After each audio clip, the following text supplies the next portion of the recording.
नमस्कार. लक्षवेधीमध्ये आपल्या सगळ्यांचं स्वागत. मी प्रसाद काथे. पंतप्रधान नरेंद्र मोदी हे आत्ताच्या घडीला भारतीय जनता पार्टीतलं सर्वोच्च नेतृत्व आहे. या सर्वोच्च नेतृत्वाची मर्जी संपादन करण्याच्यासाठी अनेक जण दिवस रात्र झटत असतात. मात्र दुसऱ्या बाजूला असेही काही जण आहेत जे या नरेंद्र मोदी नामक व्यक्तिमत्वाची संपादन झालेली मर्जी कालांतराने खप्पा मर्जी करून घेतात आणि त्याचाच परिपाक म्हणजे संबंधितांना कट टू साइज या इंग्रजीतल्या म्हणीप्रमाणे योग्य ती जागा दाखवली जाते. पंतप्रधान नरेंद्र मोदी दुसऱ्यांदा पूर्ण बहुमताने केंद्रातल्या सत्तेत आले, पुन्हा पंतप्रधान झाले. त्यांनी स्वतःचं मंत्रिमंडळ बनवलं आणि त्या मंत्रिमंडळाच्या विस्ताराच्या एका जम्बो कार्यक्रमाच्या दरम्यान अनेक मंत्र्यांना डच्चू देण्यात आला. यातलं एक अत्यंत मोठं आणि धक्कादायक नाव हे देशाच्या आरोग्य मंत्र्यांचं आहे. डॉक्टर हर्षवर्धन गोयल यांना केंद्रीय मंत्रिमंडळातून वगळण्यात आलंय.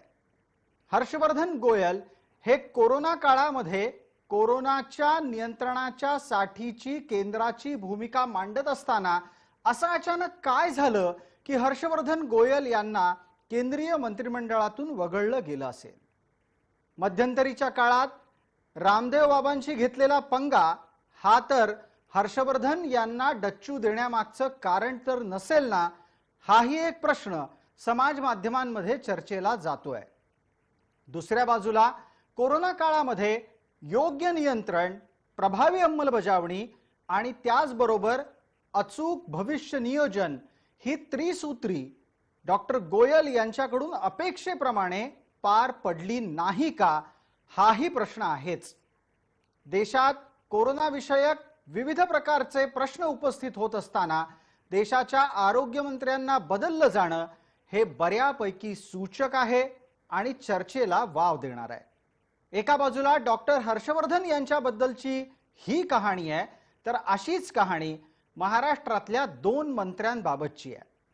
रावसाहेब दानवे आणि संजय धोत्रे ही मंडळी राज्याच्या विद्यमान भारतीय जनता पार्टीच्या नेतृत्वाच्या पसंतीमुळे अर्थातच देवेंद्र फडणवीस यांच्या होकारानंतर केंद्रीय मंत्रिमंडळात समाविष्ट झाली होती.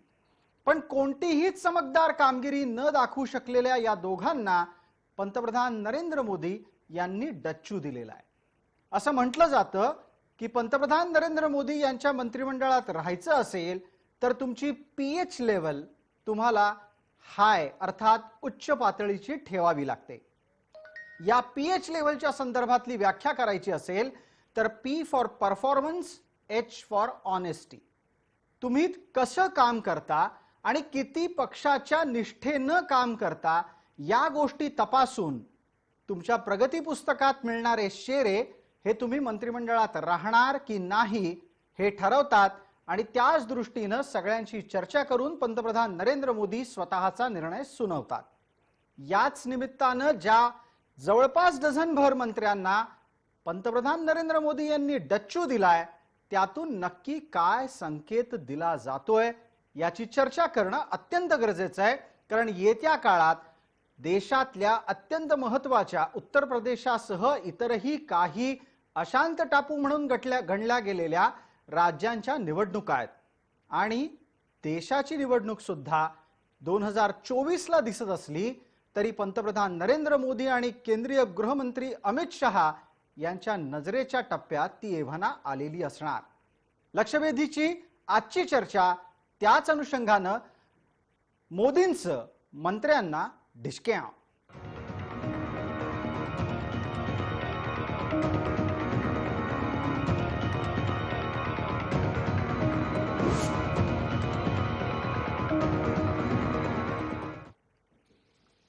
आजच्या आपल्या या चर्चेमध्ये सहभागी होणाऱ्या मान्यवरांचा मी आपल्याला पटकन परिचय करून देतो. आपल्या सोबत मवियाच्या प्रतिनिधी, त्याचबरोबर काँग्रेसच्या प्रवक्त्या या नात्यानं डॉक्टर हेमलता पाटील आहेत. आपल्यासोबत भारतीय जनता पार्टीचे प्रतिनिधी प्रवक्ता या नात्यानं गणेशजी हाके आहेत. जयंत माइंडकर आणि उमेश घोंगडे हे दोघेही आपल्यासोबत ज्येष्ठ राजकीय विश्लेषक या नात्याने आहेत. हेमलता ताईंसाठीचा माझा पहिला प्रश्न आहे. खरं तर चर्चेची सुरुवात ही गणेश हाके यांच्यापासून करता आली असती, पण माझ्या पहिल्या प्रश्नाचं अपेक्षित उत्तर मला ठाऊक आहे ते या चर्चेत आत्ता नको, म्हणून मला हेमलता पाटील यांना विचारायचं आहे. हेमलता पाटीलजी, देशाच्या आरोग्य मंत्र्यांना डच्चू दिला जातो याचा अर्थ काँग्रेस कसा काढते? नाही, याचा अर्थ काँग्रेस कसा काढते यापेक्षा सगळ्या देशातल्या जनतेने कसा काढला हे महत्वाचं आहे. करोनाच्या पार्श्वभूमीवर केंद्र सरकार कुठेतरी करोनाच्या संदर्भामधले निर्णय घेण्यासाठी अतिशय अयशस्वी ठरलं आणि त्याच्यामुळे आरोग्य मंत्र्यांवरती ते खापर फोडून, म्हणजे खरा जर विचार केला तर हे सगळं सेंट्रलाइज होतं. टाळ्या थाळ्यांपासून दिव्यांच्या लागणपर्यंत सगळे निर्णय हे पंतप्रधानांनी घेतले होते. परंतु देशामध्ये करोनाच्या पार्श्वभूमीवर जो उद्रेक सगळा दिसतोय आणि कोणाला तरी गोट होणं गरजेचं होतं आणि त्यासाठी मला असं वाटतं की हर्षवर्धन यांचं नाव पुढे आलं आणि या दृष्टीने की आपण करोनाचं संकट हे चांगल्या पद्धतीने हाताळू शकलो नाही हे मोदींनी आणि केंद्र सरकारने जवळपास या निर्णयामुळे मान्य केलं आणि त्यामुळे मला असं वाटतं की त्यांना डच्चू दिला गेला. आपलं असं निरीक्षण हे कशाच्या आधारावर आहे हा प्रश्न स्वाभाविक असतानाच तुम्ही त्याचं उत्तर दिलेलं आहे. गणेश हाकेंना त्याबद्दल विचारावं लागेल की देशाच्या आरोग्य मंत्र्यांना बदललं जाण्याची ही योग्य वेळ आहे का? यातून मोदींनी काही संकेत दिलेत की काही गोष्टी स्वीकारल्या आहेत?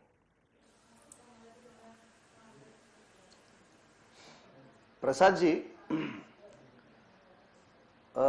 मंत्रिमंडळाचा विस्तार 6 वाजता होणार आहे आणि त्याच्यापूर्वी आपली ही चर्चा सुरू आहे आणि ज्या पद्धतीची संभाव्य नावं आणि ज्यांचे राजीनामे घेतलेले आहेत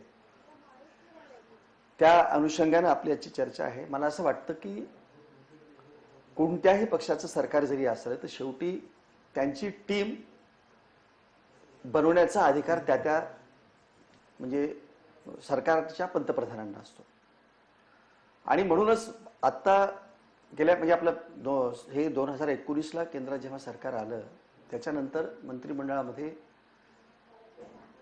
जी शिल्लक जागा होत्या त्या जागा भरणं आवश्यक होतं आणि त्या अनुषंगाने काही स्वरूपाचे आपल्याला फेरबदल करण्याची आवश्यकता होती. गणेश हाकेजी, तुमचा सूरच सांगून जातोय की आज बाजू मांडणं थोडं अवघड जात आहे.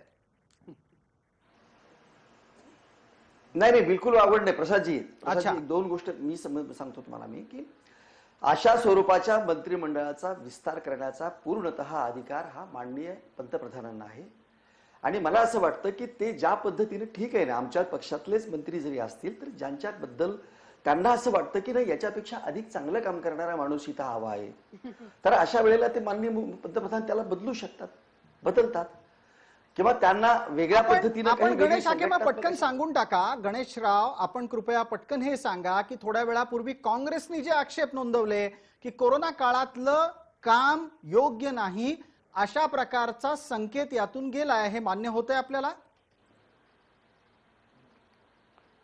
नाही, बिलकुल मान्य नाही. कारण की या कोरोना काळामध्ये देशात उत्तम अशा पद्धतीचं काम झाल्याचं जगानं सांगितलं. काम चांगलं आहे का राजीनामा? ज्या पद्धतीने व्हॅक्सिनेशन झालं आपलं इथं मोठ्या काम चांगलं का राजीनामा ऐकून हेमलता ताई, हेमलता ताई, जगामध्ये सर्वाधिक चांगल्या पद्धतीचं व्हॅक्सिनेशन आणि ज्या पद्धतीनं सिस्टमॅटिकली झालं ते भारत देशात झालेलं आहे. जगातल्या सगळ्या प्रगत राष्ट्रांवर अमेरिकेमध्ये सुद्धा ज्या पद्धतीने व्हॅक्सिनेशन झालेलं नव्हतं तितक्या व्हॅक्सिनेशन झालेलं आहे. सगळ्या गोष्टी सुविधा उपलब्ध करून देण्यात आल्या आहेत. केंद्रानं ही कोरोनाच्या ह्या संकटामध्ये उत्तम अशा पद्धतीची कामगिरी केलेली आहे. त्यामुळे त्याचा चुकीचा असा अर्थ काढून मंत्रिमंडळ बदलल्याचा आपण या दोन्ही राजकीय प्रवक्त्यांची मतं जाणून घेतली आहेत. त्यांची मतं ही तशी अपेक्षित आहेत, उत्तरं पण अपेक्षित आहेत. मला आपल्या सोबत असलेल्या राजकीय विश्लेषक या नात्याने चर्चेमध्ये जोडले गेलेल्या उमेश घोंगडेंना आधी बोलतं करायचं आहे, त्यानंतर मी आपल्या सोबतच्या जयंतराव माइंडकरांना बोलतं करतो. उमेशजी, पहिला प्रश्न आपल्यासाठी असा उपस्थित राहतो की परसेप्शनच्या लढाईमध्ये आजच्या मंत्रिमंडळाच्या विस्तारातून आणि फेरबदलातून काय संकेत जात आहेत?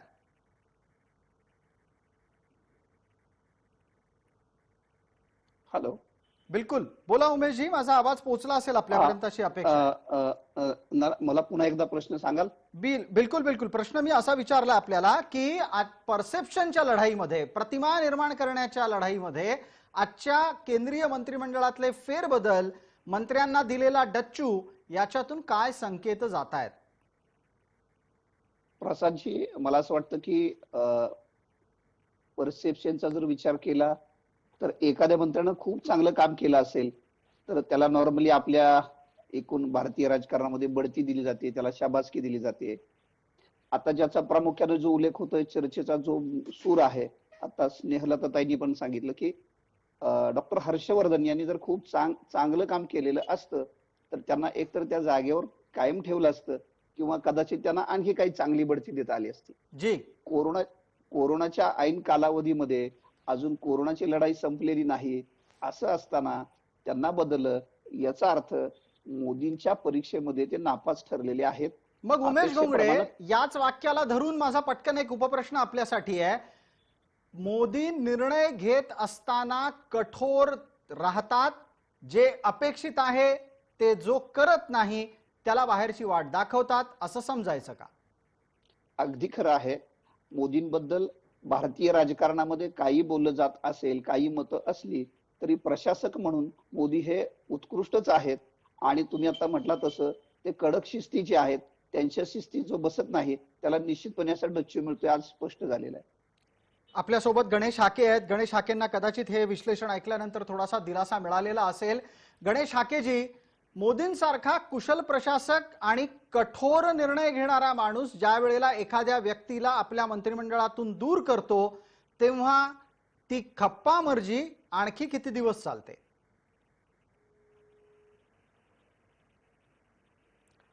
कसं आहे बघा, दोन गोष्टी आहेत. खरं म्हणजे या गोष्टीचं आपण कौतुक केलं पाहिजे.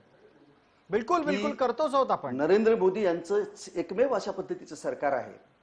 अरे म्हणून वाटते नाही, नरेंद्र मोदी यांचं एकमेव अशा पद्धतीचं सरकार आहे की आपल्या मंत्रिमंडळातल्या कामाचं सुद्धा मूल्यमापन केलं जातं. आणि जे मंत्री त्या मूल्यमापन करून याच्यापेक्षा आणखी काही चांगल्या गोष्टी कराव्या लागतात का, त्या गोष्टीसाठी सक्षम आहेत का, कार्यक्षम आहेत का, पुढे यांच्याकडे काही वेगळ्या पद्धतीची आपल्याला जबाबदारी देता येईल का? दोन गोष्टी आहेत बघा याच्यामध्ये, की सरकार आणि संघटना. हा आमच्याकडे भारतीय जनता पार्टीमध्ये संघटना ही सुद्धा एक फार अत्यंत महत्वाचा भाग आहे अशा सरकार बनवण्याच्या कामामध्ये.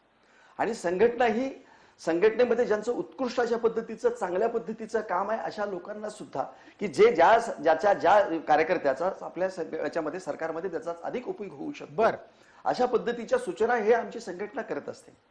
आणि हे संघटना मग आता एकच मिनिट गणेशजी, मग आता गणेशजी, या सगळ्या गोष्टी डोळ्यासमोर जर ठेवायच्या असतील आणि तुम्हाला असं वाटत असेल की ज्यांना मंत्रिमंडळापासून दूर केलं जातंय त्यांना संघटनेच्या कामामध्ये वापरलं जाऊ शकतं, तर जयंतराव माईंकर आता जे जवळपास डझनभर मंत्री मोदींच्या मंत्रिमंडळातून दूर होतील त्यांना देण्यासाठी असं संघटनात्मक काय काम आहे? हर्षवर्धन हे आहेत दिल्लीचे, आपल्याला माहित असेल बाबुल सुप्रियो बंगालातले आहेत, इथे निवडणुका होऊन गेलेल्या आहेत. येत्या दिवसात असं काय काम यांना संघटनेत मिळू शकतं की जे घडलंय ते सांगितलं जात नाही, जे सांगितलं जात आहे ते मान्य करायचं नाही?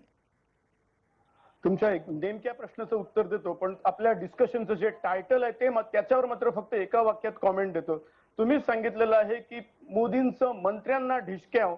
माझ्या दृष्टीने कोरोनामुळे जे ढिशक्याव स्वतः मोदींवर सोशल मीडियाद्वारे येत होतं ते त्यांनी आपल्या जवळच्या मुख्यत्वे आरोग्य मंत्र्याचा बळी देऊन इतर मंत्र्यांना ढिशक्याव करत आहे असं दाखवलं आहे. ही पहिली गोष्ट. हे राजकारणात स्वाभाविक नाही का जयंतराव? हे अत्यंत स्वाभाविक नाही का की अत्यंत विश्वसनीय माणसाला त्या अनुषंगानं कारवाईला सक्षम बनवणं?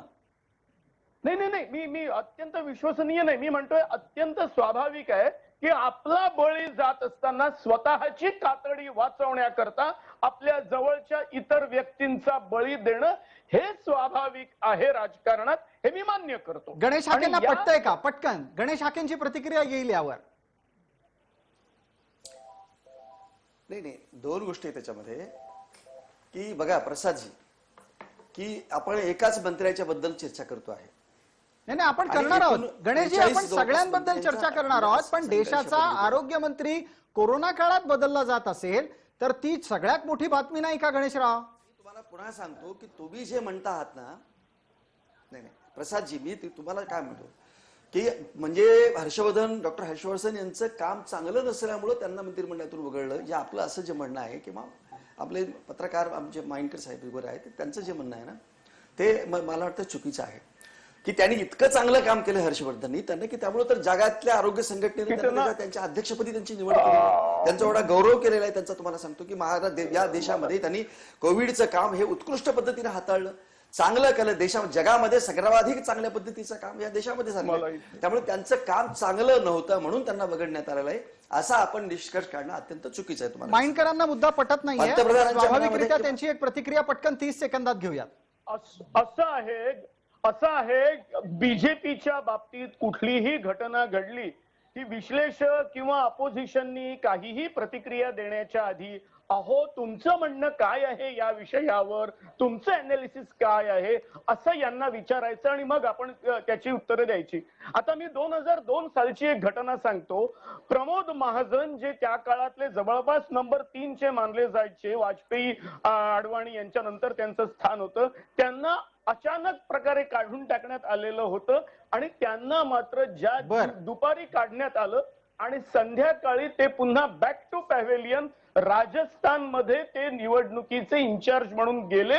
त्यांनी आपलं टास्क पूर्ण करून दाखवलं आणि त्यांनी स्वतः पत्रकारांना विचारलं, तुम्हाला जे समजायचं असेल ते समजा, मी मंत्री होतो आणि आज मी इथे जनरल सेक्रेटरी म्हणून पुन्हा आलेलो आहे.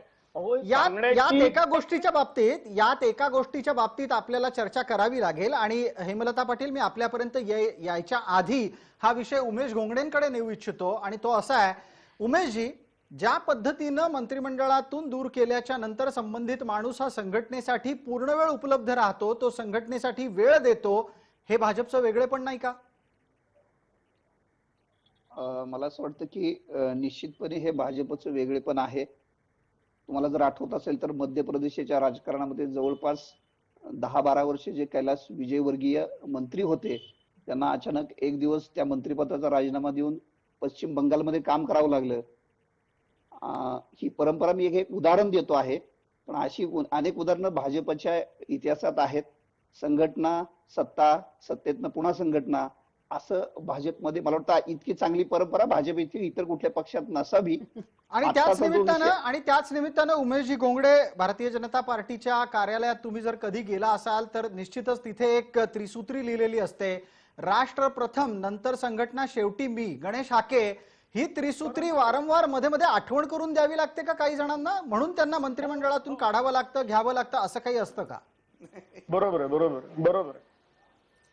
नाही, असं काहीही नाही. बघा, प्रत्येकाची काम करण्याची काही क्षमता, शैली असते आणि मला असं वाटतं की माननीय मोदी साहेबांची जी काम करण्याची जी पद्धत आहे, जी शैली आहे, शेवटी एक या संपूर्ण देशाच्या म्हणजे याचे प्रमुख म्हणून त्यांना त्यांच्या सबऑर्डिनेटचे म्हणजे त्यांच्या मंत्रिमंडळातल्या लोकांचं अनालिसिस करण्याची त्यांना ते अधिकार आहेत त्यांना ते.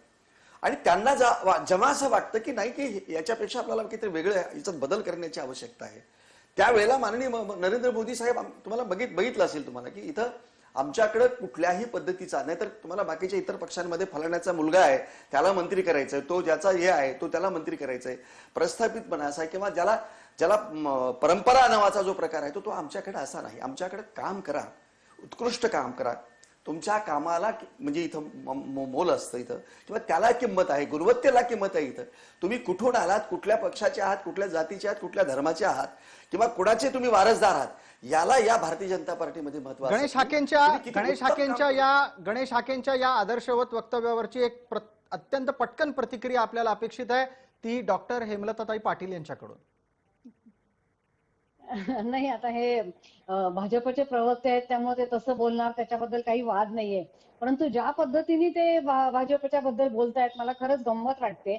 खरं सांगायचं तर आजच्या ह्या मंत्रिमंडळाचा विस्तार किंवा काही मंत्र्यांना डच्चू देणं हे स्वतःची प्रतिमा जरा सुधारण्यासाठी किंवा आपण निवडणुकीच्या तोंडावर किंवा देशहितासाठी आपण काहीतरी करतोय हे दाखवण्याचा प्रयत्न आहे. मुख्यतः म्हणजे मोदींच्या मंत्रिमंडळातले किती मंत्री आपल्याला माहिती आहेत, किती मंत्र्यांचं काम ठळकपणे समोर आलंय. एक ते नितीन गडकरी चांगलं काम करतात. त्याच्या व्यतिरिक्त आता खरं सांगायचं तर आरोग्य मंत्र्यांपेक्षा फिनान्स मिनिस्टरला खरं टाच लावायला पाहिजे होती. कारण देशाचं जे आर्थिक नियोजन आहे त्याचं जे वाटोळं झालंय. परंतु माझ्या गुड बुक मध्ये कोण आहे आणि माझ्या बॅड बुक मध्ये कोण आहे आणि आपल्यावरती आलेलं संकट हे दुसऱ्यावर टाकायचं. म्हणजे मी दोन शब्दामध्ये जर त्याचा उल्लेख- यावरची प्रतिक्रिया. जी जी जी जी अगदी तुमचाच मुद्दा पुढे नेतोय. आपल्यासोबत असलेल्या जयंतरावांना विचारतो पटकन. जयंतराव, आता अर्थमंत्र्यांना जास्त जबाबदार धरणं गरजेचं आहे का आरोग्य मंत्र्यांना? असं आहे, केवळ आरोग्य मंत्र्यांवर आपण टाकू शकत नाही याचं कारण शेवटी कांदा लसूण जे पदार्थ निर्मला ताई खात नाहीत तिथपासून अगदी basic food of poor people पासून तर अगदी best of the medical equipments पर्यंत प्रत्येक गोष्ट खरेदी करायला शेवटी पैसा लागतो. आणि त्याच्यामुळे अर्थ खातं, आणि एक लक्षात ठेवा, ज्या पद्धतीने हे अर्थ खातं नोटबंदी काय त्याच्या आधीपासून गेले 7 वर्ष चालवलं जात आहे. अर्थात माझे मित्र गणेश हाके म्हणतील मग आम्ही दुसऱ्यांदा निवडून का आलो, त्याला अर्थ नाहीये, कारण ते देवाच्या आणि रामाच्या नावाने तुम्ही निवडून येत आहात ती गोष्ट वेगळी. आता हा मुद्दा आता नाहीये. 2024 ला ते निवडून येतील का याची चर्चा करू, तेव्हा त्या संदर्भात बोलतो होऊयात. बरोबर. याच्यावरचा जो आत्ताचा ताजा कलम आणि ताजा तपशील उपलब्ध झाला चर्चेत तो हेमलता पाटील यांच्यामुळे आला. मला सांगा गणेशराव, मंत्र्यांना बदलण्याच्या बाबतीतले निकष नक्की काय असतात आणि कोणत्या निकषाच्या आधारे तुमच्याकडे हे ठरवलं जातं की आता अमक्या माणसानं थांबलं पाहिजे, अमक्या माणसानं नवी सुरुवात केली पाहिजे? प्रसादजी, आमच्याकडं संघटनेत असेल अथवा सरकारमध्ये असेल, दोन्हीकडं परफॉर्मन्स हाच निकष आहे, तुम्हाला सांगतो. त्यामुळं मला असं वाटतं की या सरकारमध्ये ज्या काही पद्धतीचे मंत्रिमंडळामध्ये बदल होत आहेत तो त्याला केवळ तुम्ही म्हणाला तर मी म्हटलं ना, तो एकच निकष आहे, तो आहे परफॉर्मन्स. क्या बात आहे. आणि तुम्ही गणेश हाके, आपण म्हटलं इतक्या खुला दिला ना, हे मान्य केलं त्याबद्दल मी कौतुक करतो आपलं.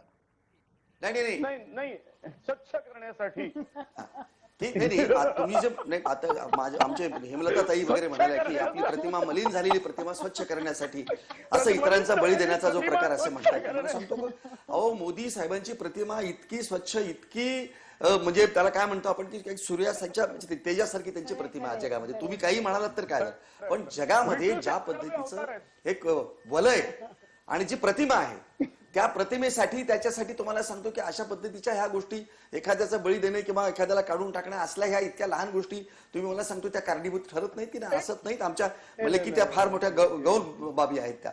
त्यामुळं मला असं वाटतं नाही म्हणून म्हटलं की याच्यामधला मी तुम्हाला एकच मुद्दा पुन्हा तुम्हाला सांगतो बर की याच्यामध्ये अशा पद्धती आमच्याकडे केवळ परफॉर्मन्स हाच क्रायटेरिया असतो. ठीक आहे. तो मग आता हेमलता पाटलांचा पुढचा प्रश्न आहे माझा. आणि त्याच्यात सगळ्याच गोष्टी त्यांनी महाराष्ट्रातल्या राजकारणाचा निरीक्षक या नात्यानं सांगावं की जर भारतीय जनता पार्टीमध्ये परफॉर्मन्स अर्थात तुमची क्षमता, काम करण्याची पद्धत हेच जर निकष असतील तर दानवे आणि धोत्रे या दोघांना काय निकष लागले असतील, काय घडलं असेल त्यांच्या परफॉर्मन्स मध्ये, तुम्ही त्रयस्थ म्हणून कसं पाहता? तुम्ही पक्षाबाहेरच्या आहात म्हणून त्याचं उत्तर आधी द्या, गणेशराव त्यानंतर बोलतील.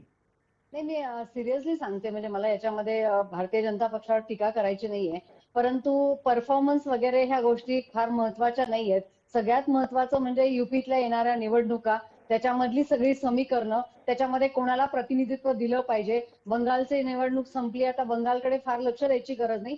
हा सगळ्या निवडणुकींचा हिशोब आहे. परफॉर्मन्स म्हणाल तर कोणाचा परफॉर्मन्स तुम्हाला दिसतोय? आता त्या स्मृती इराणी एवढ्या आयोगात त्यांचं कुठं नाव येतंय का? कुठले मिनिस्टर, कृषी मंत्री कोण आहे असं जर विचारलं आणि कृषी मंत्र्यांचं काम सांगा म्हटलं तर कुठलं काम तुम्ही सांगणार आहे? लिंबू लावणारे तुमचे परराष्ट्र मंत्री आहेत राफेलला. तर त्यामुळे हे सगळ्या गोष्टी आहेत ना, हे परफॉर्मन्स वगैरे हे बोलण्यासारख्या गोष्टी आहेत, परंतु सर्वात महत्वाचं म्हणजे निवडणुकीच्या राजकारणामध्ये कुठल्या जातीला, कुठल्या धर्माला, कुठल्या व्यक्तीला कसं महत्व द्यावं, कुठल्या विरोधी पक्षातले कुठले लोक आपल्या पक्षामध्ये घ्यावेत म्हणजे आपल्याला त्या ठिकाणी बळ मिळेल, हा सगळा हिशोब आहे. आणि आम्ही काहीतरी करतोय म्हणजे कसं आहे. हेमलता पाटीलजी, हे सगळ्याच पक्षात घडतं की हे सगळ्याच सरकारांमध्ये घडतं आणि तसं न करणं म्हणजे डोळे मिटून बसणं असं नाही म्हणता येणार? नाही, असं कुठं म्हणते ते. ज्या पद्धतीने भारतीय जनता पक्ष कसा इतरांपेक्षा वेगळा आहे, आमच्या पक्षामध्ये कशा पद्धतीचे वर्तणूक चालते, आमच्या पक्षामध्ये कसं घराणेशाही तुमच्या पक्षामध्ये कसं काय काय नाहीये हे जे सांगतात त्याला उत्तर आहे. उलट बर. पक्षी मी सांगते की मनमोहन सिंग सरकारमध्ये राहुल गांधीने एकही कॅबिनेट मिनिस्टरची पोस्ट घेतली नाही. ते मंत्रिमंडळामध्ये गेले नाहीत, तर संघटनेला त्यांनी वाहून घेतलं. आता आमचे नाना पटोले महाराष्ट्रामधलं उदाहरण घ्या, ते विधानसभेचे अध्यक्ष होते, त्यांनी पक्ष संघटनेला वाहून घेतलं. त्यामुळे ठीक आहे. पक्ष ज्या ज्या वेळेला जो जो आदेश देतो तो आदेश पालन करायचा असतो आणि प्रत्येक पक्षामध्ये थोड्याफार फरकाने हेच चालतं. अगदी. पण आम्ही काहीतरी वेगळे आहोत हे म्हणणं अगदी आपण आपलं विश्लेषण नोंदवलं, निरीक्षणही नोंदवलं आणि ते सांगत असताना राहुल गांधी किती महान आहेत ते सुद्धा सांगितलं. गणेश हाके त्या संदर्भात काही बोलू इच्छित आहेत. गणेश हाकेजी, दरम्यान प्रेक्षकांना एक छोटीशी आठवण आपण करून देऊ.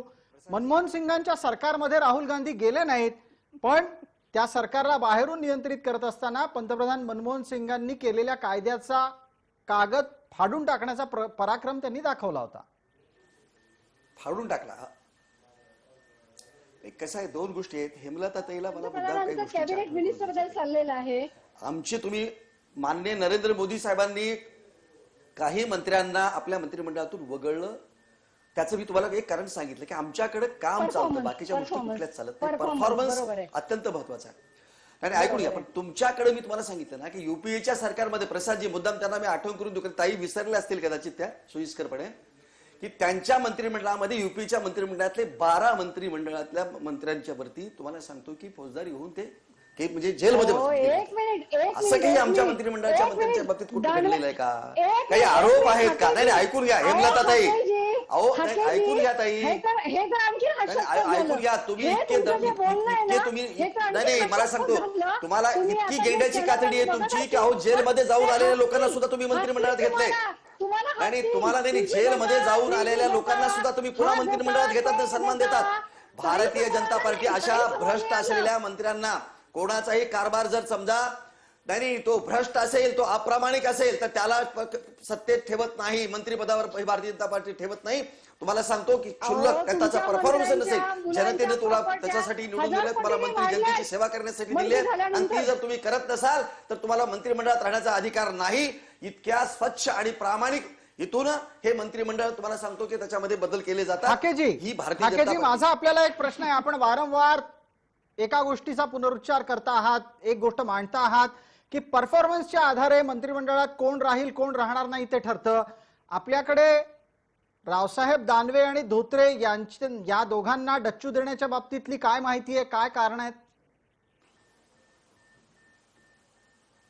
नाही बघा प्रसादजी, या स्वरूपाची सगळ्या पद्धतीचे बघा सगळे जेवढे मंत्री वगळलेले आहेत त्यांचा एक ऑडिट रिपोर्ट माननीय पंतप्रधानांकडे असतो आणि माननीय मंत्री आपल्या माननीय पंतप्रधान या प्रत्येक मंत्र्याचं ऑडिट हे करतात.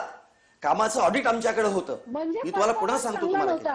आणि कामाचं ऑडिट होऊन त्याचा ऑडिट मध्ये जर तो परफॉर्मन्स नसेल तर तो कुणीही असेल, मग तो रावसाहेब दानवे असतील, धोत्रे असतील किंवा आणि हर्षवर्धन असतील किंवा आणखी कुठलेही कोणीही मंत्री जर आमच्या त्या याच्यामध्ये त्या परफॉर्मन्स मध्ये ते कुठेतरी त्यांची कमी पडत असतील असं वाटत असेल किंवा त्याचं ऑडिट, ही ऑडिट पद्धत ही खरं म्हणजे सरकारमध्ये नसते, तुमच्या काँग्रेसच्या सरकारमध्ये कधीच नव्हती.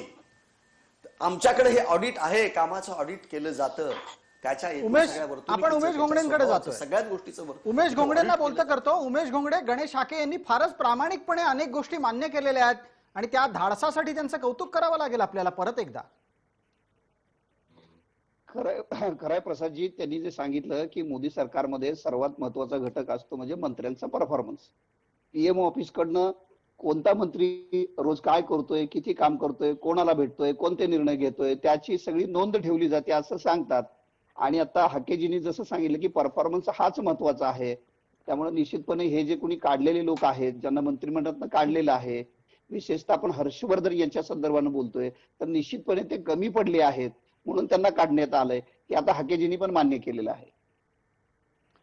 आताच्या घडीला आपण चर्चेला पुढे नेण्यापूर्वी एक वेळ मर्यादेपोटी छोटीशी विश्रांती घेणं गरजेचं आहे. लक्षवेधीच्या या भागामध्ये आपण एक छोटी विश्रांती घेतोय, लगेचच परत येतोय पुढच्या भागात.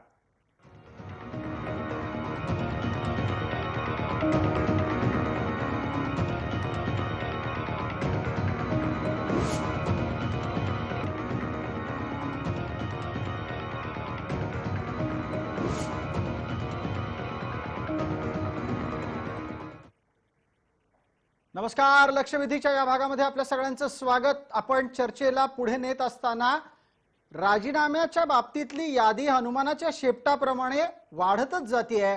त्यात प्रकाश जावडेकरांचंही नाव असण्याची शक्यता आहे. त्याचबरोबर त्यात रविशंकर प्रसादांचंही नाव असेल. ही यादी एका बाजूला वाढत असताना दुसऱ्या बाजूला आपल्याला हेही लक्षात घ्यायला हवं की ज्या पद्धतीनं नवे नवे चेहरे मंत्रिमंडळात येऊ पाहतायत त्याची विविध प्रकारची समीकरणं आहेत. आपल्या सोबत असलेल्या मान्यवरांना मी पुन्हा एकदा आपल्या समोर सादर करतो. आपल्या सोबत हेमलताताई पाटील आहेत, गणेशजी हाके आहेत आणि ज्येष्ठ राजकीय विश्लेषक या नात्यानं उमेशजी घोंगडे आणि जयंतराव माइंडकर आहेत. सर्व मान्यवरांचं आपण एकदा चर्चेमध्ये परत स्वागत करूयात. माझा एक पटकन पुढचा प्रश्न हा उमेश घोंगडे यांना असणार आहे. उमेशजी, येऊ घातलेल्या दिवसामध्ये उत्तर प्रदेशची निवडणूक आहे, पंजाबची निवडणूक आहे. उत्तर प्रदेशातून बऱ्यापैकी प्रतिनिधित्व असणार आहे. बिहारच्या नुकत्याच आलेल्या सरकारमधल्यांनी 4 कॅबिनेट मंत्रीपद मागितली होती, तशी ती दिली जात आहेत असंही समजतंय. या सगळ्या घटनाक्रमाला डोळ्यासमोर ठेवून मोदींनी आपल्या मंत्रिमंडळातला फेरबदल हा पहिल्या टप्प्यात नजीकच्या निवडणुका आणि दूरच्या टप्प्यात लोकसभेच्या निवडणुकीच्या दृष्टीनं सुरू केला असेल का?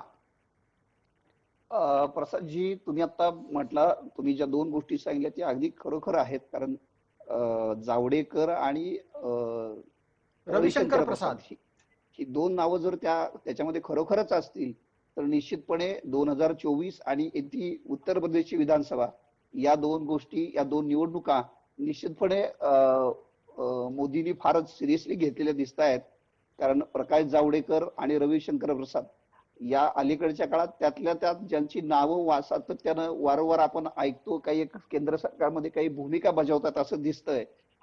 असे लोक जर राजीनाम्याच्या यादीत असतील तर निश्चितपणे उत्तर प्रदेशची निवडणूक, येथील लोकसभा निवडणूक आणि मला असं वाटतं की लोकसभेच्या आधी सुद्धा उत्तर प्रदेशची जी निवडणूक आहे त्याची काही जबाबदारी या लोकांकडे येऊ शकते. मात्र ही जी यादी आहे ती खरोखरच फार मोठी आहे. अगदी. आणि या निमित्तानं एक पुढचा प्रश्न माझा पटकन जयंतराव माइंडकरांना असेल, तो असा आहे की जयंतराव, जे मंत्री वादात गेले ते घरी गेले?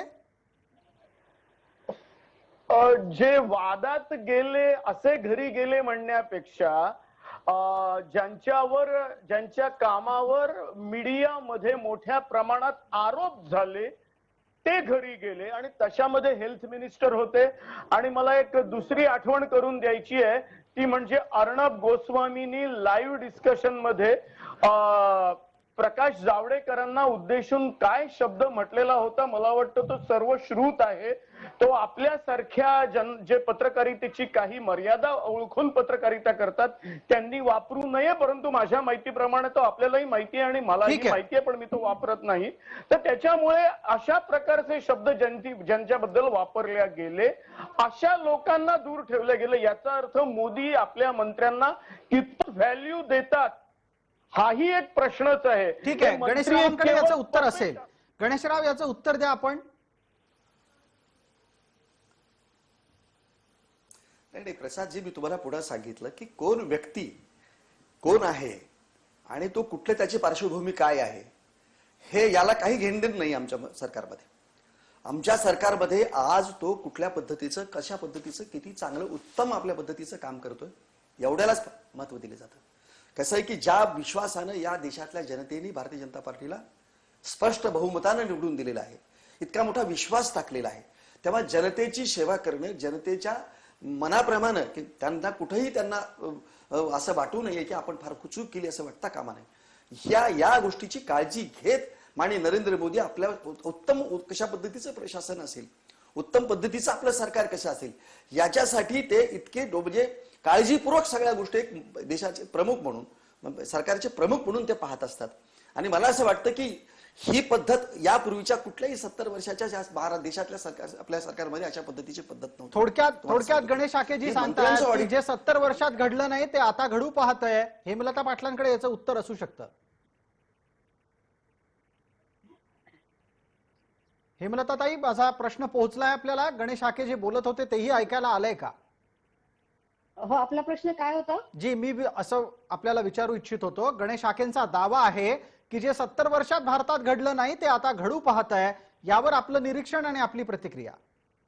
नाही बरोबर आहे. 70 वर्षात जे घडलं नाही ते सगळं घडतंय. म्हणजे 70 वर्षात एवढ्या ज्या वास्तू उभ्या केल्या त्या सगळ्या 5 वर्षात विकण्याचा जो सपाटा लावलाय, नोटबंदी आली, म्हणजे जे 70 वर्षात घडलं नाही ते नक्कीच घडतंय. आणि आपण मगाशी जे म्हटलं की मारुतीची शेपटी, म्हणजे दोन गोष्टींचा मला सांगड घालायची की आपण म्हटलं की मारुतीच्या शेपटीसारखं हे सगळं वाढत चाललंय, राजीनाम्याची यादी. आणि एकीकडे हागेजी म्हणतायत की परफॉर्मन्स महत्वाचा आहे. म्हणजे यांच्या मंत्रिमंडळातल्या इतक्या लोकांचा परफॉर्मन्स इतका वाईट होता, म्हणजे हे मंत्रिमंडळ गेले 3 वर्ष ज्या पद्धतीने काम करत होतं, इतके कमी परफॉर्मन्स वाले, इतके चुकीचे लोक ह्या मंत्रिमंडळामध्ये भरले होते. म्हणजे गेल्या 3 वर्षामध्ये ह्या सरकारचा परफॉर्मन्स काय असेल आपण विचार करण्यासारखी गोष्ट आहे. त्यामुळं गणेश हाके याच्यावरची एखादी प्रतिक्रिया द्या. माझा पुढचा प्रश्न तयार आहे त्यानंतर. गणेश हाके. नाही हेमलता ताईला तेच सांगितलं ना की ज्या आपली चर्चा सुरू आहे मंत्रिमंडळाच्या ह्या विस्ताराबद्दलची, आणि विस्तार करत असताना का कुंडला उघडण्यात आलेला आहे, नवीन लोकांना का घेतलेलं आहे, याच्या संदर्भात आपण खरं म्हणजे चर्चा करायला पाहिजे. की मी 70 वर्षात का घडलं की हे पहिलं सरकार आहे, की हे मोदींचं पहिलं सरकार आहे की जिथं मंत्र्यांचं ऑडिट केलं जातं. ऐकून घ्या माझं, हेमलता ताई मी तुमचं ऐकलेलं आहे की मंत्र्यांचं ऑडिट करणं जो प्रकार आहे तो आतापर्यंत कधी तुमच्या 70 वर्षाच्या तुमच्या काळात कधी झाला का असा. आणि माझं म्हणणं असं आहे की हे होणं आवश्यक आहे की ज्या विश्वासानं आपल्याला जनतेने निवडून दिलेलं असतं तेव्हा सरकारमध्ये एक सरकार म्हणून शासन म्हणून काम करत असताना त्या मंत्री त्या पद्धतीचं काम करतोय की नाही हे पाहणं हे अत्यंत आवश्यक असतं. आणि मला वाटतं की पंतप्रधान या चर्चेला थोडं पुढे नेणं गरजेचं आहे. आणि मला त्यानिमित्तानं उमेश घोंगडेजींना बोलतं करायचं आहे. उमेश घोंगडेजी, मंत्रिमंडळ फेरबदलातून एक नवी घटना, एक नव्या प्रकारचा दृष्टिकोन समोर येतोय. तो आहे केंद्रीय मंत्रिमंडळाचं वय, सरासरी वय कमी करणं. जे नवे मंत्री येऊ घातलेले आहेत ते तुलनेनं आधीच्या मंत्र्यांपेक्षा वयानं कमी आहेत आणि परिणाम स्वरूप नवं मंत्रिमंडळ हे अधिक ऊर्जावान, सर्वसाधारणपणे सरासरी 50 ते 55 वय असलेले, आणि त्यातले काही मंत्री तर जवळपास 45 ते 55च्या दरम्यानचे आहेत. इतक्या तरुण युवा मंत्र्यांना घेऊन ही टीम मोदी भविष्यात कोणत्या आव्हानांचा मुकाबला करणार आहे? प्रसादजी, मला असं वाटतं की एकतर गेल्या 2 वर्षामध्ये ज्या चुका झाल्या त्या दुरुस्त करण्याचा प्रयत्न या मंत्रिमंडळाच्या विस्ताराच्या निमित्तानं मोदी करत असावेत. कोरोना काळामध्ये आपण काही म्हटलं तरी केंद्र सरकारकडनं काही चुका झालेल्या होत्या. हर्षवर्धन यांच्याकडनं काही चुकीचे वक्तव्य आणि चुकीच्या पद्धतीनं राज्यांना ट्रीट केलं गेलं होतं. आता दुसरा तुमचा मुद्दा असा आहे की मंत्रिमंडळाचं सरासरी वय कमी केलं आणि नवी आव्हानं. तर मला असं वाटतं की तुम्ही काहीही म्हटलात तरी कोरोनाच्या काळामध्ये मोदी सरकारची, केंद्र सरकारची आणि पंतप्रधान म्हणून नरेंद्र मोदी यांची जागतिक पातळीवर इमेज काही प्रमाणात का होईना ती खालावलेली आहे आणि ती दुरुस्त करण्याचा, त्यात करेक्शन करण्याचा हा प्रयत्न असावा.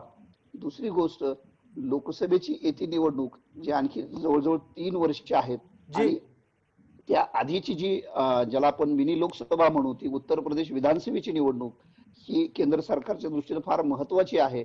आणि मला असं वाटतं की ही सगळी जी पावलं आहेत ती त्या दृष्टीनं पडत आहेत. उत्तर प्रदेश निवडणुकांच्या दृष्टीनं ही सगळी पावलं पडत आहेत असं निरीक्षण वारंवार आपल्या सोबत असलेल्या मान्यवरांच्या चर्चेमध्ये येत आहे. निरीक्षण राजकीय निरीक्षक या नात्यानं उमेश घोंगडे यांनी मांडलंच, पण त्याचबरोबर त्याच प्रकारचा विषय आधी हेमलता पाटील यांनी सुद्धा मांडला होता. जयंतराव माइनकरांना त्या निमित्तानं बोलतं करतो आणि जयंतरावांना विचारतो की उत्तर प्रदेशच्या निवडणुकीत असं काय घडू लागलंय की त्याच्या आधी इतका मोठा जम्बो मंत्रिमंडळ विस्तार व्हावा? एकतर 80 लोकसभा आणि 401 विधानसभा याच्यामुळे एक प्रकारे 1/5 किंवा 1/6 लोकसभा आपण या काऊ बेल्ट किंवा उत्तर प्रदेशातून निवडून आणतो. म्हणजे एक जमाना आता हे होता 1989चा की अनडिव्हायडेड युपी आणि अनडिव्हायडेड बिहार मिळून 139 खासदार होते. ठीक आहे, आता बिहारमध्ये झारखंड आलेलं आहे, उत्तराखंड झालेलं आहे, पण आजही 80 म्हणजे एक सायझेबल आहे. मध्यंतरी चक्क योगी आदित्यनाथ यांना सुद्धा बदलून नरेंद्र मोदींचे एकेकाळी जवळचे असलेले IAS ऑफिसर अरविंद शर्मा यांना डायरेक्ट मुख्यमंत्री करण्याचा सुद्धा घाट घातलेला होता. आणि तो सुद्धा नंतर प्रकारे भाषणात गुंडाळल्या गेला आणि अरविंद शर्मांना काय ते फक्त उपाध्यक्षपद दिलं गेलं, एक प्रकारे सामोपचारांनी हे सगळं प्रकरण मिटवलं गेलं. याचा अर्थ even all is not well between Yogi and Narendra Modi ही सुद्धा फॅक्ट आहे. गणेश पण हे हाके, त्यांनी एकच मिनिट नेहमीप्रमाणे- पटकन, वेळेची मर्यादा आहे आपल्याला. गणेश हाके, हे कितपत खरं आहे आणि अशा प्रकारचं आव्हान भाजपाला अंतर्गतरित्या मिळतंय का उत्तर प्रदेशच्या निवडणुकीच्या पूर्वी? नाही माईनकर म्हणतात ते हे खरं नाहीये. तुम्हाला सांगतो की माईनकरांना काय कळलं की त्यांच्यामध्ये मोदीमध्ये आणि योगीमध्ये फार चांगले संबंध नाहीत किंवा त्यांच्यामध्ये मतभेद आहेत काय. म्हणजे मोदींनी यांना फोन केला होता का योगींनी यांच्या कानात सांगितलं असं. माझं म्हणणं असं आहे की कुठले तरी आपलं याच्यावरून आपला हवेवर आपलं बाण. अरविंद पेपर उघडा, सर्व पेपर मध्ये आलेलं आहे. नाही ऐकून नाही बघा, सर्व अहो प्रत्यक्षात बघा दोन गोष्टी बघा. माईनकरची पेपर उघडा म्हणजे कुठून मिळतात पार्टीमध्ये काय चाललेलं आहे हे मला असं वाटतं की माईनकर तुमच्यापेक्षा आम्हाला जास्त माहिती आहे. नाही माईनकर, पार्टीत आमच्या काय आहे काय चालतं ते मला वाटतं तुमच्यापेक्षा आम्हाला अधिक कळतं. आणि मला असं वाटतं की त्या विश्वासाने मी तुम्हाला सांगतोय की ज्या पद्धतीच्या नाही मोदी साहेबांना योगी भेटायला गेले की काहीतरी अरे हो कशासाठी भेटायला गेले, अमित शहाला ते भेटले का भेटले. मला सांगा अरविंद शर्मांना, अरविंद शर्मा या मोठ्या राज्याचे मुख्यमंत्री आहेत, त्या राज्यातल्या प्रश्नांबद्दल त्याबद्दल विकासाबद्दल काही चर्चा करूच नाही का त्यांच्याशी. पण मला एक सांगा, अरविंद शर्मा या IAS ऑफिसरला भाजपचं उपाध्यक्ष का बनवलं याचं उत्तर द्या. माइंडकरजी एकच मिनिट. चर्चा बराच वेळ उत्तर प्रदेशावर रेंगाळू शकते. मला गणेश हाकेंना एक प्रश्न विचारायचा आहे. गणेशजी ज्या पद्धतीनं उत्तर प्रदेशचं प्रतिनिधित्व वाढू शकतंय, मंत्रिमंडळातून योग्य प्रकारे उत्तर प्रदेशच्या मंत्र्यांना सामावून घेऊन योग्य ते संकेत देण्याचा प्रयत्न आहे. मला गणेश हाके, एक मिनिट, माझा प्रश्न ऐका. गणेश हाकेजी माझा प्रश्न असा आहे, उत्तर प्रदेशात असं काय आव्हान भाजपाला आहे? प्रसादजी अजिबात आव्हान नाहीये आणि आम्हाला विश्वास आहे. तुम्हाला मी सांगतो की गेल्या वेळेला सुद्धा तुम्ही माध्यमांच्या लोकांनी ज्या पद्धतीने चर्चा उत्तर प्रदेशच्या निकालाच्या संदर्भामध्ये केली होती, आम्हाला सांगितलं होतं की तिथे 200च्या वरती म्हणजे 200च्या पेक्षा अधिक भाजपला काही जागा मिळू शकत नाहीत वगैरे वगैरे. पण माझं म्हणणं ज्या पद्धतीनं ज्या स्पष्ट बहुमत उत्तर प्रदेशमध्ये आम्हाला मिळालं, बाकीच्या सगळ्या विरोधकांचा आम्ही तिथं काय झालं की पाणीपत केलं. माझं म्हणणं असं आहे की हे आज तिथली परिस्थिती उत्तर प्रदेशची अत्यंत चांगल्या पद्धतीची आहे. माध्यमांमधून निवडणुका समोर असल्यामुळं ज्या पद्धतीची चर्चा केली जाते ती इकडच्या तिकडच्या पद्धतीची चर्चा, हवा पाणी या संदर्भातल्या चर्चा होत असतात तुम्हाला सांगतो. पण असं ज्या पद्धतीनं केंद्रानं उत्तर प्रदेशमध्ये ज्या पद्धतीची कामं केलीत, मग रस्ते असतील, वेगवेगळ्या पद्धतीच्या विकास योजना असतील, उत्तम पद्धतीचं काम हे उत्तर प्रदेशचे योगी सरकार करत आहे. आणि मला असं वाटतं की विश्वास आहे आम्हाला की आपण निश्चितपणे पण याच्यात उत्तर प्रदेशमध्ये सुद्धा गेल्या वेळीच्या गणेश हाके याच्यावरची एक प्रतिक्रिया हेमलता पाटील देऊ इच्छित आहेत, त्यांना वेळ देतोय आपण. हेमलताजी, आपल्यासाठी 30 सेकंद आहेत, पटकन. नाही, उत्तर प्रदेश मधली विकास कामं याच्यावर परत एक चर्चा घ्या. त्याच्यावरती आता इलेक्शनच्या तोंडावर परत एक चर्चा घ्यायची तर जास्त संयुक्त होईल. आजचा विषय उत्तर प्रदेश नाहीये, परंतु या मंत्रिमंडळाच्या फेरबदलामध्ये उत्तर प्रदेशची भूमिका नक्कीच महत्वाची आहे आणि त्या निवडणुका डोळ्यासमोर ठेवून काही निर्णय घेतले गेले, हे मात्र वस्तुस्थिती आहे. आता मग मला एका गोष्टीचा खुलासा आपल्याकडून अपेक्षित करायचा आहे. नरेंद्र मोदी आपलं काम करतायत, त्यांच्या पद्धतीनं ते येणाऱ्या निवडणुकांच्यासाठी पक्षाला, सरकारला तयार करतायत. ते निवडणुकांना त्यांच्या पद्धतीनं सामोरं जातील. या सगळ्यात काँग्रेस कुठं आहे? हेमलताजी. काँग्रेस उत्तर प्रदेशमध्ये आमची संघटना बांधणी जी आहे, प्रियंका गांधी स्वतः तिथे आहेत आणि ज्या पद्धतीने आम्ही संघटना बांधणी करतोय आम्ही समाधानी आहोत. आम्ही आमच्या पद्धतीने संघटना बांधणीचं काम चांगल्या पद्धतीने करतोय. त्यामुळे काँग्रेस त्यांचं काम चांगल्या पद्धतीने करताय आणि याच्यामध्ये त्याच्यासाठी कुठल्या भारतीय जनता पक्षाच्या लोकांचं आम्हाला सर्टिफिकेट घेण्याची गरज नाहीये. आपण असं म्हणता आहात की कुठल्याही प्रकारे भारतीय जनता पार्टीच्या प्रमाणपत्राची गरज नाही? निरीक्षण म्हणून गणेश हाके काय बोलतात ते ऐकून घेऊया. सर्टिफिकेट द्यायची गरज नाही, कारण सर्टिफिकेट प्रसादजी त्यांना आम्ही सर्टिफिकेट द्यायची गरज नाहीये. याचं कारण असं आहे की सर्टिफिकेट कुणाला दिलं जातं, त्याचा काही परफॉर्मन्स असेल किंवा मार्क्स, किंवा समजा 10 मार्क मिळणार असतील, 5 मार्क मिळणार असतील, 50 मार्क फर्स्ट क्लास मिळणार असेल, डिस्टिंक्शन असेल तर त्याला सर्टिफिकेट दिलं जातं. अहो तिथं 0 आहे. मला नाही, तुम्ही मला पश्चिम बंगालमध्ये यांचा भोपळा आहे, आता तिथे तुम्ही काय सर्टिफिकेट देणार आहे त्यांना काँग्रेसला? तुम्ही तीच परिस्थिती उत्तर प्रदेश मधली आहे यांची. यांना काय सर्टिफिकेट द्यायची गरज आहे? कुणीतरी यांना सर्टिफिकेट देण्याची 1984 आवश्यकता तुमचे नाही. किती होते? आणि दोन गोष्टी याच्यातल्या नेहमी आपल्या प्रसादजी गणेश लक्षात घ्या. ठाकरेजी, आपण 1984 ला तुमचे गणेश किती होते? ठाकरेजी, आपण तुमच्या परफॉर्मन्स बद्दल चर्चा करतोय ठीक सध्या. आहे. ताई तुम्हाला कुठले सर्टिफिकेट द्यायची गरज नाही तुम्हाला आता.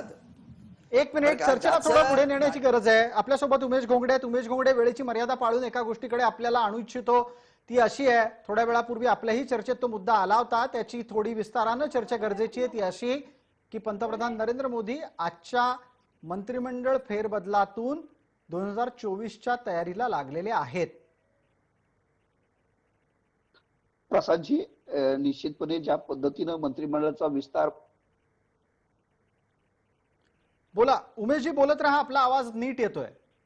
प्रसादजी, ज्या पद्धतीनं मंत्रिमंडळाचा विस्तार होतोय, अर्ध्याहून अधिक मंत्रिमंडळ बदललं जाते, तर निश्चितपणे मोदींची ही 2024ची आणि त्याच्या आधी मी मगाशी म्हटलं तसं उत्तर प्रदेश विधानसभा जी ज्या अर्थानं तिथं 80 जागा आहेत, एक प्रकारे ती मिनी लोकसभा आहे, या दोन्हीची तयारी आहे. मला असं वाटतं की या चर्चेमध्ये खरोखर उत्तर प्रदेशची निवडणूक हाच खरं तर महत्वाचा विषय आहे. अजून ती निवडणूक जरी लांब असली तरी विस्तारामध्ये जे काय दिसतंय त्याच्यामध्ये उत्तर प्रदेशची निवडणूक हीच खरं तर महत्वाची आहे. बरोबर. पश्चिम बंगालमध्ये भाजपचा जो पण पराभव आपल्याला झाला, उमेशजी एक प्रश्न निश्चितच राहील की भले विषय उत्तर प्रदेशचा असेल, उत्तर प्रदेशापासून 2024च्या तयारीच्या दृष्टीनं पावलं टाकणं आणि ती अधिक दमदारपणे ठेवणं, या दोन्ही गोष्टींची तयारी स्पष्ट होतीये, अधोरेखित होतीये. निश्चितपणे प्रसादजी, दोन्ही गोष्टीची तयारी ही अधोरेखित होते. पण त्याच्या आधी सगळ्यात महत्वाचं काय आहे तर पश्चिम बंगालमध्ये ज्या पद्धतीनं प्रचंड प्रयत्न केल्यानंतर सुद्धा जो पक्ष सत्तेत येणार आहोत, प्रचंड बहुमतानं येणार आहोत असं म्हणणारा पक्ष 74-75 वर जागावर अडकलेला आहे. त्याचं गणित काय आहे तर तिथला जो एकवटलेला मुस्लिम समाज आहे, मुस्लिम मतदार आहे, त्याची भीती खरं तर भारतीय जनता पक्षाला उत्तर प्रदेशात आहे. ते कसं रोखायचं आणि सत्ता कशी राखायची हे सगळ्यात मोठं चॅलेंज उत्तर प्रदेशामध्ये भाजपच्या समोर आहे. लोकसभेची निवडणूक अजून 3 वर्षांनी आहे, मात्र या दरम्यान उमेशजी, थोड्या वेळापूर्वी काँग्रेसच्या प्रवक्त्यांनी असं सांगितलं की प्रियंका गांधींच्या नेतृत्वामध्ये उत्तर प्रदेशातली संघटन बांधणी काँग्रेसची अतिशय उत्तमरित्या चाललेली आहे. तुम्हाला वाटतंय काँग्रेस तिथे औषधाला तरी असेल लोकसभेच्या निवडणुकीच्या आधी? मला असं वाटतं प्रसादजी, कुठलाही राजकीय पक्षाचे पदाधिकारी, त्यांचे प्रवक्ते आमची संघटना खूप चांगली आहे, खूप चांगलं संघटनेचं बांधणीचं काम सुरू आहे असं सांगत असतात. त्यांचं ते काम आहे. प्रियंका गांधी फिरतात आहे. लोकसभेच्या या आधीच्या निवडणुकामध्ये सुद्धा राहुल गांधी, प्रियंका गांधी यांनी उत्तर प्रदेश खूप टार्गेट केलं होतं. पण काँग्रेसची उत्तर प्रदेशातली परिस्थिती काय आपण सगळ्या माध्यमातल्या लोकांना चांगली ठाऊक. मंत्रिमंडळ फेरबदलाच्या निमित्तानं आपण ही चर्चा करत असताना उत्तर प्रदेशची चर्चा होणं अत्यंत स्वाभाविक आहे आणि त्याचबरोबर लोकसभेची 2024च्या अनुषंगानं चर्चा होणं सुद्धा स्वाभाविक आहे.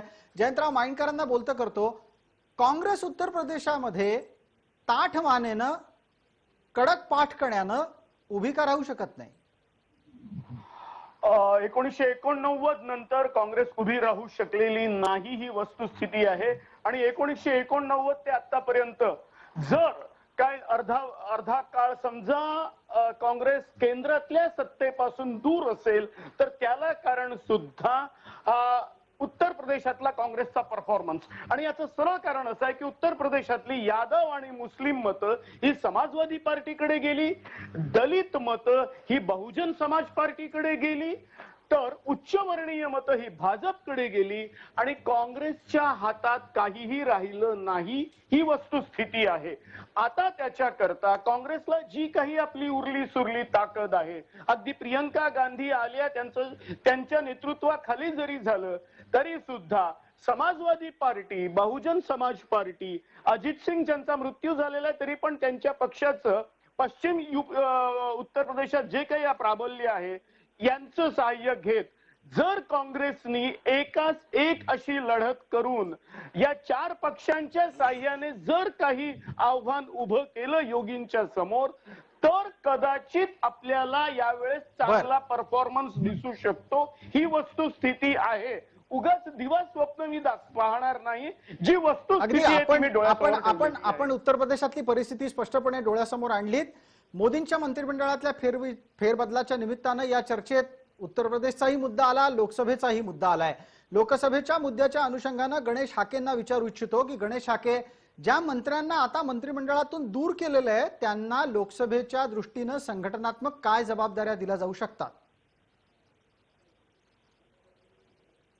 निश्चितपणे तुम्हाला सांगितलं, कारण ही सगळी मातब्बर मंडळी आहेत. राजकीय सरकारमधला अनुभव आहेच आहे, त्याबरोबर उत्तम पद्धतीने सरकारमध्ये त्यांनी काम केलेले, ते त्याचा संघटनेच्या माध्यमातून ते लोकांपर्यंत पोहोचवणं आणि मोठ्या प्रमाणामध्ये संघटनेच्या विस्ताराच्या दृष्टिकोनातून काम करणं, ही सगळी आमची मोठी मंडळी आहेत. ही सगळी यांचं फार मोठं योगदान आहे या पक्षाच्या वाढीमध्ये, विस्तारामध्ये. थोडा प्रकाश जावडेकर असतील, रविशंकरजी असतील, किंवा जे आमचे नेते आता ज्या आज त्यांना जाणीवपूर्वक त्याचे दोन मी सांगितलं ना तुम्हाला, की आता हे काही माननीय मोदीजी आपल्याला हे का काढलं, कशासाठी काढलं याचं, पण त्यांनी ज्या पद्धतीचं ऑडिट करून, चिंतन करून, कुठल्या व्यक्तीला आपल्याला कुठं कशा पद्धतीनं हे म्हणजे त्याचा उपयोग करून घेतला पाहिजे याचं चांगल्या पद्धतीचं म्हणजे त्यांना अभ्यास करूनच या पद्धतीच्या मंत्रिमंडळाचा विस्तार हा मला वाटतं माननीय मोदी साहेबांनी केलेला आहे.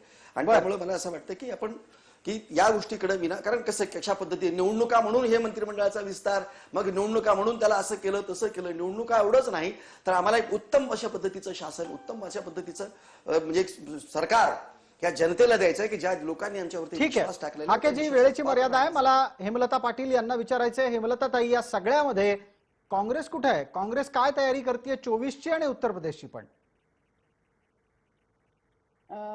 काँग्रेस संघटना बांधणीच्या चांगल्या पद्धतीने तयारी करते. त्या पद्धतीने आमचा पक्ष ज्या ज्या गोष्टी करणं योग्य आहे, ज्या ज्या गोष्टी करणं शक्य आहे, आम्ही त्या सगळ्या अंमलात आणतोय.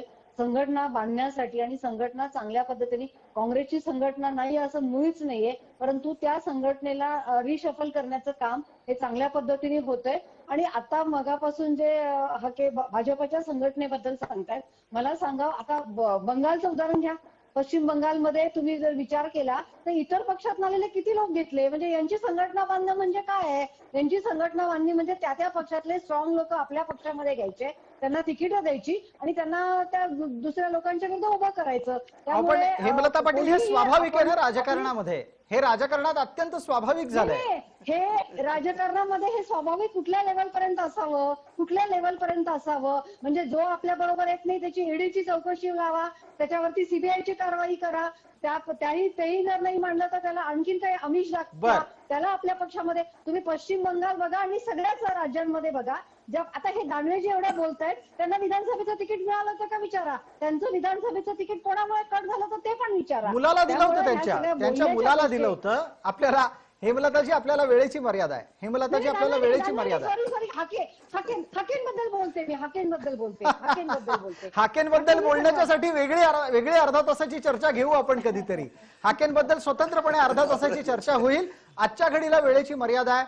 पंतप्रधान नरेंद्र मोदी यांनी त्यांच्या मंत्रिमंडळातल्या फेरबदलातून काही स्पष्ट संकेत दिलेले आहेत. भारतीय जनता पार्टी 2024च्या तयारीला लागली आहे. बाकीच्यांचं काय ते त्यांनी ठरवावं. तुर्तास लक्षवेधीमध्ये इतकंच. सर्व प्रेक्षकांना जय महाराष्ट्र.